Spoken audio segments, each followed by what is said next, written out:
Let the binging begin.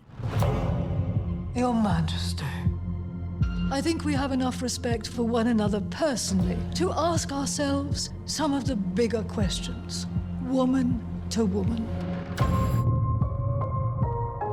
The fourth season of The Crown dropped on Netflix last week, and I was ready to indulge.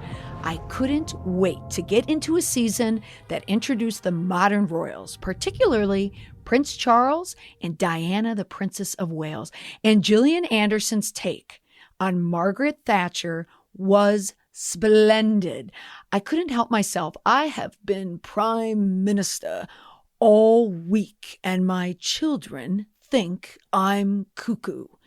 Each episode provides drama and intrigue with historical broad strokes. So if you need facts, there's always Google. But every episode is beautifully filmed and directed, and the acting is just out of this world. But each episode also provides many lessons and case studies in PR and crisis management. Any communicator worth their salt cannot watch this program without noticing the spin and the mishandling of the events. When I was watching, I was thinking to myself, I wish I could watch this with a PR pro. And there, on Twitter, I see a tweet mentioning a blog post, 16 royal PR lessons, all inspired from The Crown. I had my pro. I had this week's guest. So if you are interested in PR and a fan of The Crown, this episode is your investiture into the world of two women who love both. You are listening to Royal PR Lessons from Netflix The Crown with posh PR expert Julia Joy. And me, of course. Julia, thank you so much for joining me on the podcast to discuss our mutual favorite show of the moment, The Crown, and the tie-in to public relations. Welcome. Thank you so much. I'm so excited that you invited me to chat about my favorite show. Well, my favorite show of the moment as well. I was starting to get a little worried because I was spending too much time watching 90 Day Fiancé, Pimple Popper. I was going down a bad reality tunnel for my viewing. But once The Crown came back on, I was immediately hooked. It was binge watching central. And so when I saw your tweet about The Crown, and even better, the crown jewel of your tweet is that you wrote a blog post about The Crown and how it ties into public relations and leadership. And I thought, I have to have her on the podcast to talk about the show. So thank you. Awesome to be here. Tell the listeners a little bit about where you are right now in your public relations journey. I am, like almost everyone, attempting to survive COVID and doing all of the hard family quarantine, staying home, doing all that difficult stuff, teenagers in school, working virtually. But my area of focus and concern for COVID also extends to businesses. So I'm talking and writing a lot about especially small businesses. What are you doing to ensure that your brand and your company can survive this pandemic? We're past crisis point. And so what plans do you have in place? I'm looking forward to 2021, and I have some pieces that I'm working on, but the economic impacts, of course, are all over the news, but this is devastating to small and medium-sized businesses. And I know that it sounds counterintuitive to say invest in your marketing, invest in your communications, but those are the conversations that I'm having. How are you going to make yourself competitive as we drag through this, since clearly it's not coming to an end anytime soon? No, and in fact, as you know, we're heading into even a darker phase of the virus. And you work Z Group PR Consulting, and you are a consultant. And so you really are on the ground with a lot of these businesses, I assume, that are struggling right now. And it sounds as if you're saying, no, now is the time to communicate. It's not the time to go away and hunker down. It's time to let people know the value that you bring, correct? Yes, I would agree. The opposite of what we're supposed to be doing in terms of protecting ourselves from COVID, staying home, not interacting with a lot of people. We need to be doing the opposite with our businesses, talking to as many people as possible, being as communicative as possible. And that starts internally with employees and strategy. And then how is that moving your brand forward? And the feeling of, like you said, we're just going to hunker down and get through this probably is not the most successful approach right now. Mm-hmm. I could not agree with you more. And there's certainly a resurgence now in technology. What I like to see is my clients are starting to understand the benefits of digital media, social media. They're understanding that people are flocking to technology, and not just from a work aspect, but from that of pleasure and watching television. So over the top streaming is all the rage right now. And that's one of the areas that we wanted to talk about, of course, was our mutual love and affection for The Crown on Netflix. And also to tie that in, though, it can't just be a gab fest about our television show. But here's the big question that I had to ask you, and why I want to talk to you on the podcast today. Are you watching this season of The Crown through the lens of a PR practitioner?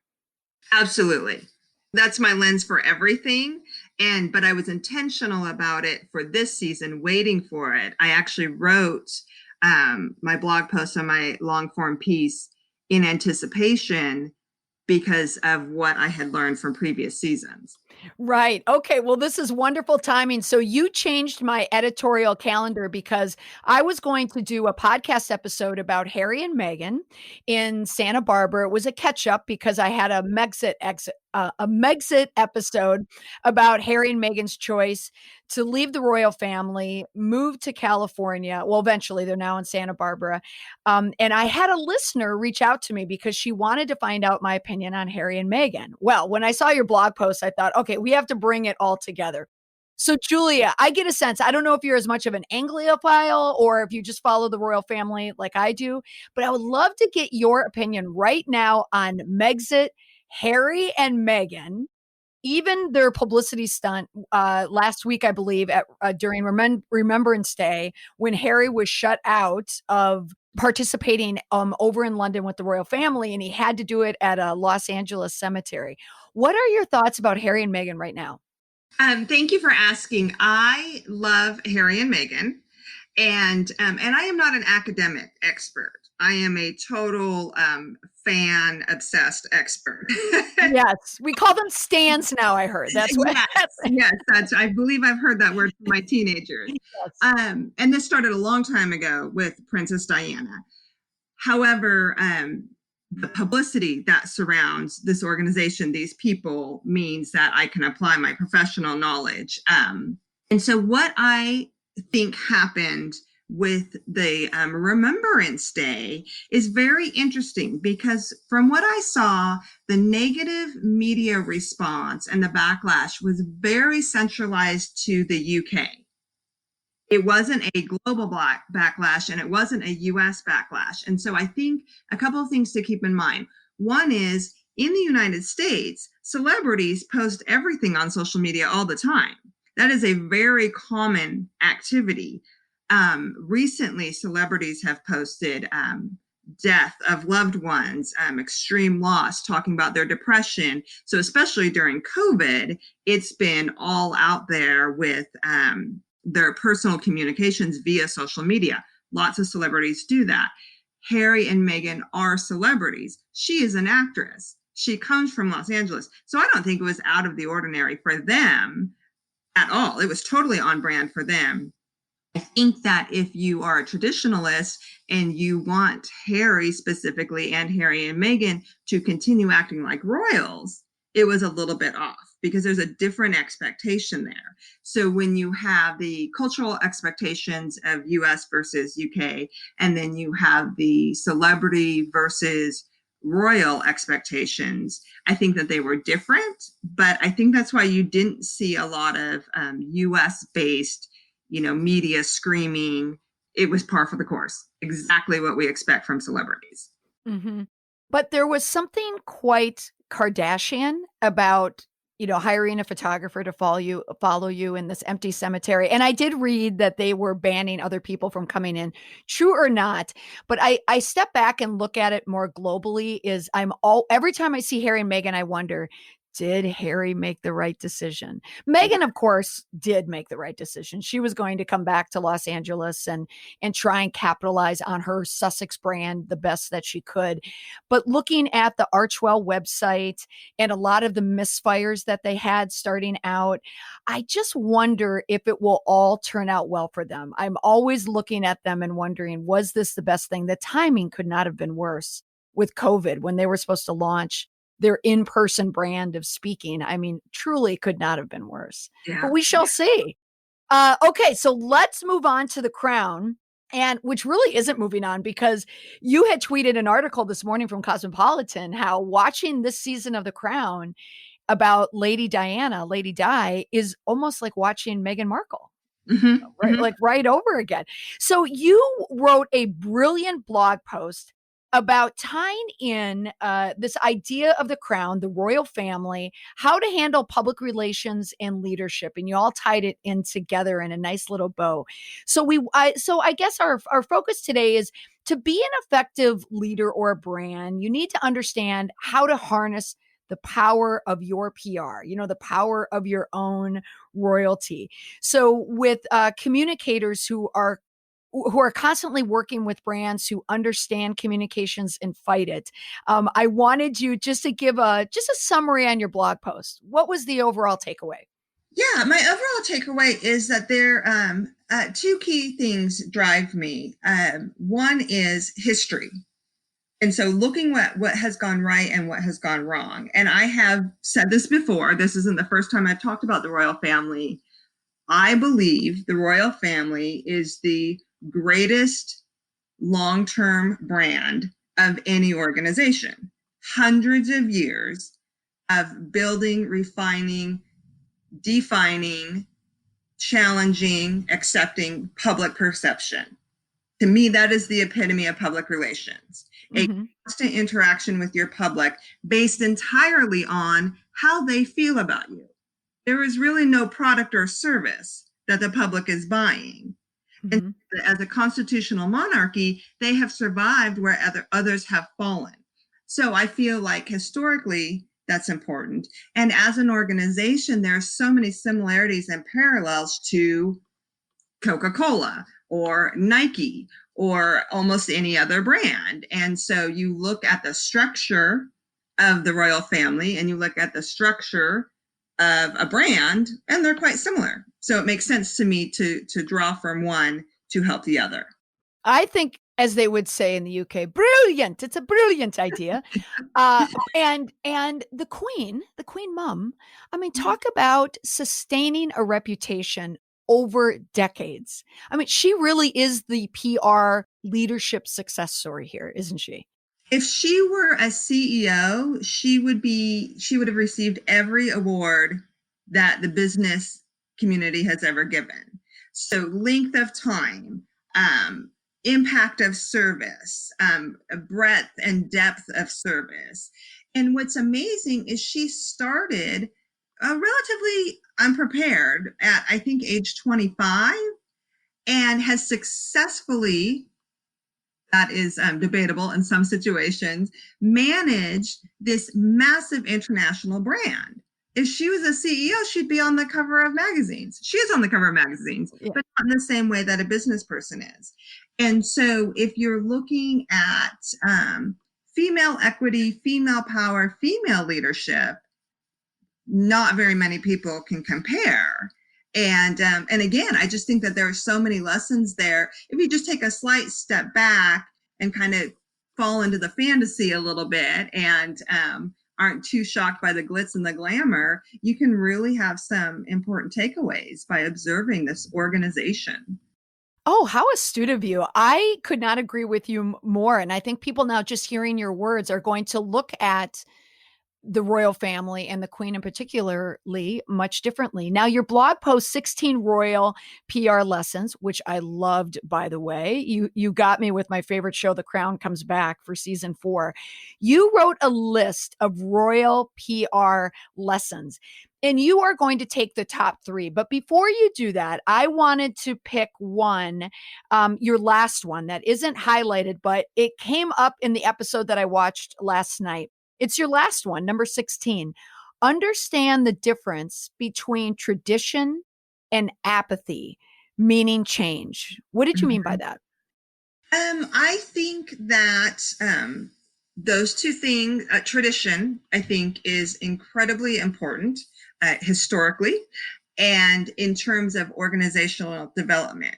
So even a startup, holding to your key values, holding to your culture is what has made many organizations successful. So in the business world, that tradition, what you started with, what has worked for you. You could say that Apple is an extremely successful brand because they have held to tradition.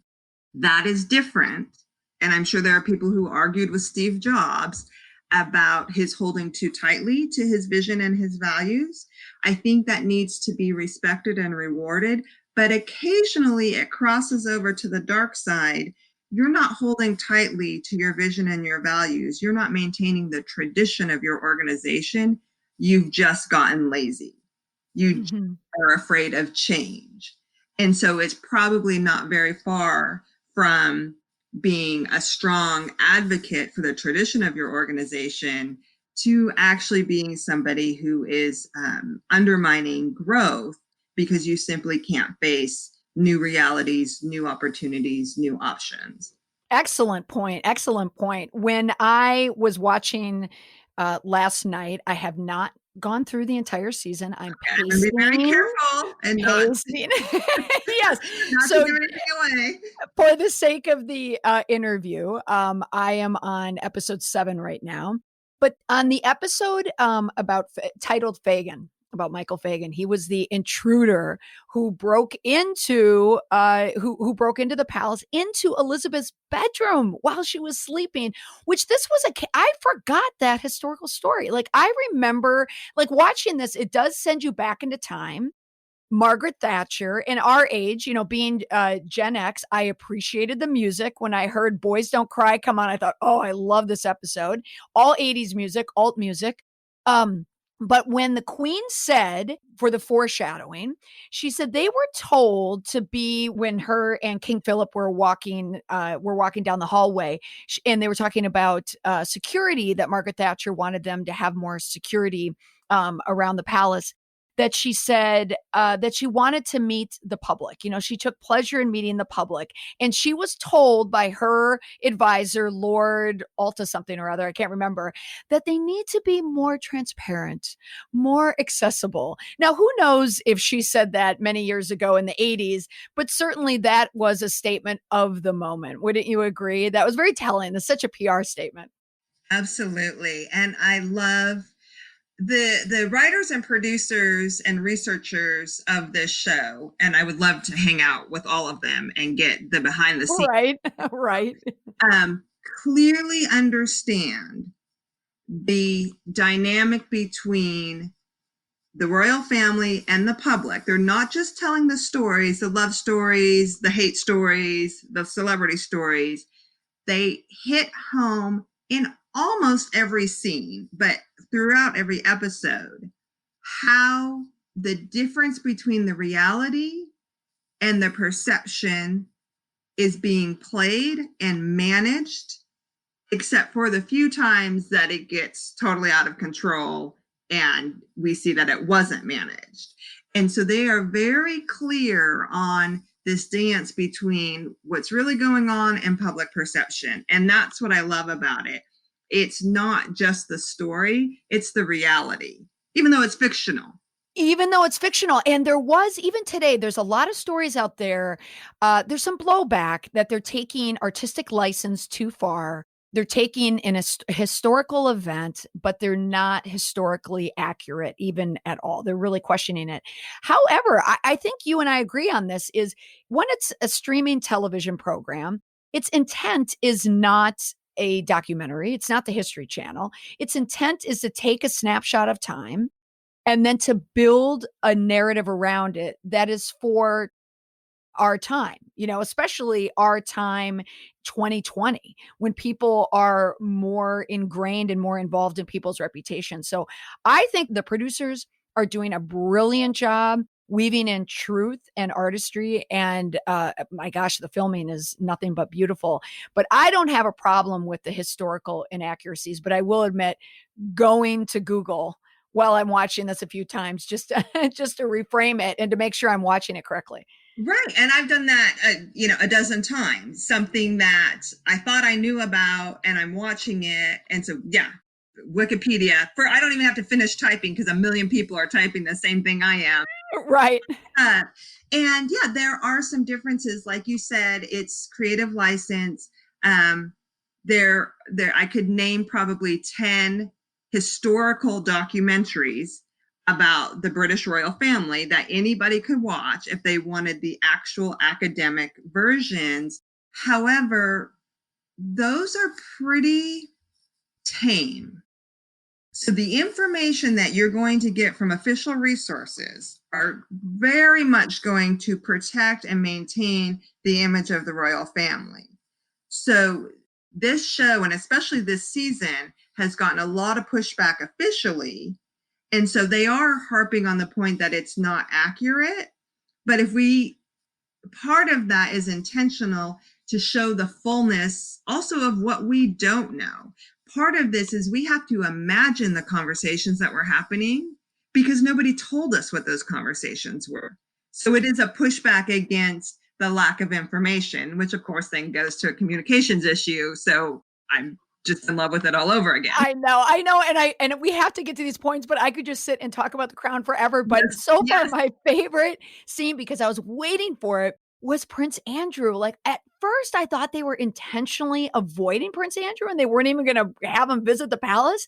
But then when they brought Prince Andrew in for lunch with his mummy, and he loved the salmon, he knew to say it was wonderful. In contrast to Edward, who thought it was stuffy. But I love that they chose to have the conversation between the Queen at lunch with Prince Andrew about him dating Koo Stark, who I totally remember, and that she was filming this movie and there were these predatory men who were out to get her. She was a 17-year-old nubile youth. I thought that is the most intentional subscript writing I've ever heard from the producers. I mean, it just sets the stage for what happened to Prince Andrew embroiled in the Jeffrey Epstein crisis. Absolutely. And I would have been irked if they had shied away from that. But this is what the royal family is grappling with right now. In 2020, we are requiring more transparency. We are requiring more honesty. You don't just get the glitzy, varnished, prepared public persona. We want the truth. And the truth is these are, at best, these are very complicated people. But they are complicated people that are entirely dependent on the public to continue. And so that relationship has to be respected. And the public doesn't love Jeffrey Epstein. So you can't totally whitewash that. And I think they've done a fantastic job, even really specifically with each character. I saw that there was a lot of blocking. I don't know television, but really focusing on each character, because in 2020, we're sitting around wondering, how did we get here? How did we know historically what has happened? And they're showing us how from point A to point B, oh, that's how we're here. That's right. How Gordy's want to discuss his relationship with Epstein. That they're pulling the history together for us. Maybe creatively, but I think they're doing justice to the essence of truth. Oh, I could not agree with you more. So let's jump into your list, your royal hashtag PR lessons about royal PR. And you have 16, but you're going to highlight 3. So your first one is understanding your public, understanding your public. What do you mean by that, Julia? Yes, I capitalize the word your, Y-O-U-R, because what I find irritating in this whole dynamic is that for many parts of history, the royal family seems to not understand who the public is and what they take for granted, what they seem to be so oblivious to, where professionals have to step in and give advice such as you need to be more transparent or you need to be more visible. And this goes back generations. You need to interact with the public. Is their public or lords and ladies of the aristocracy, and that's who they think they're playing to. And so your public isn't who you're super comfortable with and who you like talking to. Your public is the true public that you are interacting with. And so for how brands can take away from that point is you might think you know your customer, and we see this all the time in marketing and customer data analysis, but you really need to ask questions to know for sure who your customer is. So this isn't a brand activity where you say, my customer is ABC and throw out some demographics of your ideal customer. No, you do the research, you look at the data, you get the information and the feedback that confirms that your customer is ABC. Yeah, I agree with you. And I did a podcast 2 episodes ago about building a base and finding out essentially who your fans are, which is really the success behind President Trump. And in the episode 7 of episode 6 of The Crown, when they were in Australia, Princess Diana and Prince Charles, it's as if Princess Diana knew her audience. She knew what her brand was, whereas Prince Charles did not. He thought the public, the Australians, loved him simply because he was a prince. Mm-hmm. And Princess Diana said, they love me because I am a mother and I am a wife. And she knew that. And that's why she was able just to amplify her brand and why people understood it. At least that's how I see it. So the lesson that, yes, I learn and I pull away from understanding your public is you don't want to go too broad and reach too far. Is find your fans first and who really does resonate with you, but also who do you help directly? And then you just go from there. Yes. Okay. Wonderful. Let's move on down your list. And you have for number 2, which is number 7 on your list, always have a contingency plan. Tell me more. Well, we see this with, we wouldn't have our jobs probably if everybody had a contingency plan, because that's where you see a lot of crisis communications because somebody didn't have a backup plan. But specific to the royal family, we see several occasions where they are deer in headlights, absolutely shocked that something has transpired, something has gone down, not in their favor, and they are stunned. And surprisingly, with all of their resources, they don't have a backup plan. And so I think it comes from, and organizations do this too, being so absolute in your focus that it never occurs to you that some other division, department, person doesn't hold that same focus. And so we saw it with the king who abdicated. We saw it with Princess Diana. They just assumed, because it was so solid in their mind, that they would do the right thing, fill in the blank, whatever they thought the right thing was, that when somebody else showed up, even though there were signs of it and there were indications of it, and decided, no, I'm not going along with this plan, everybody looked around and was like, well, wait, we don't know what to do.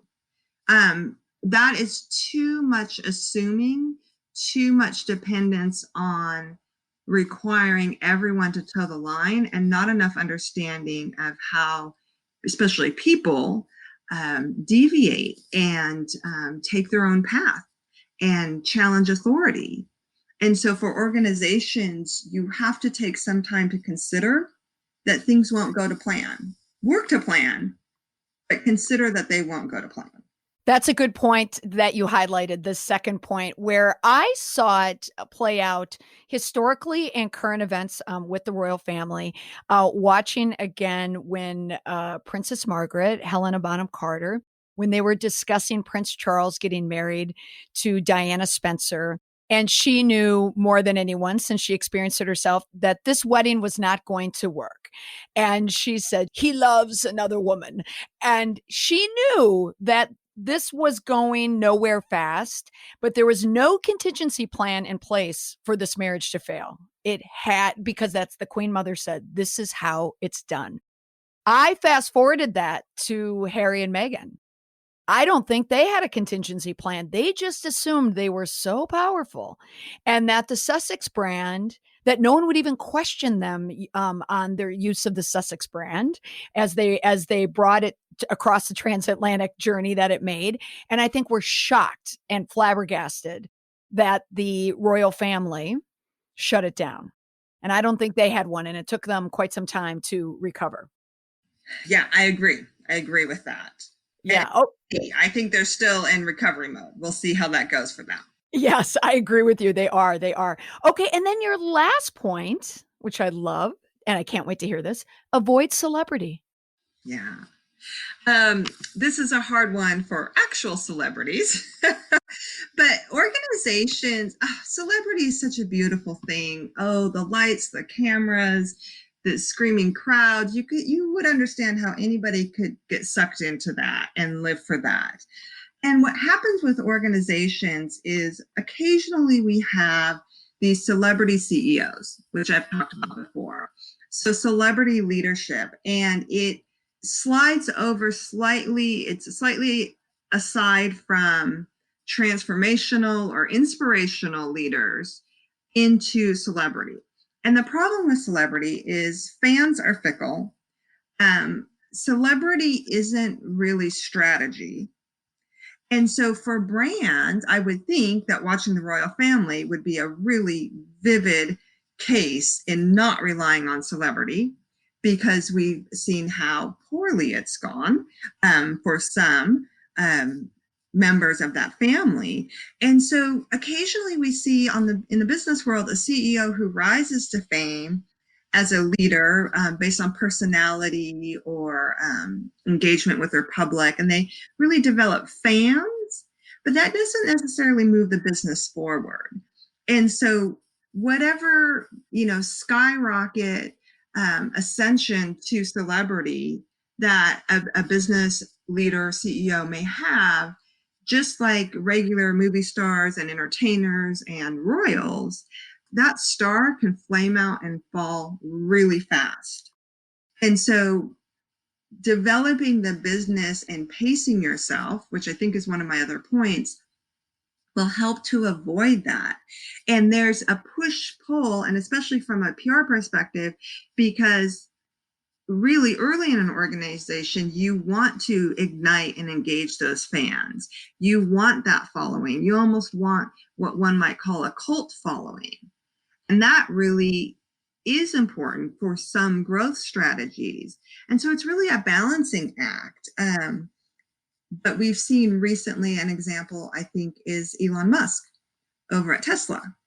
His celebrity isn't financially hurting his brand currently, but it generally hurts his brand. And now he's let go of all his PR people and his media relations team. So I don't think he cares. Yeah. He's too rich to care.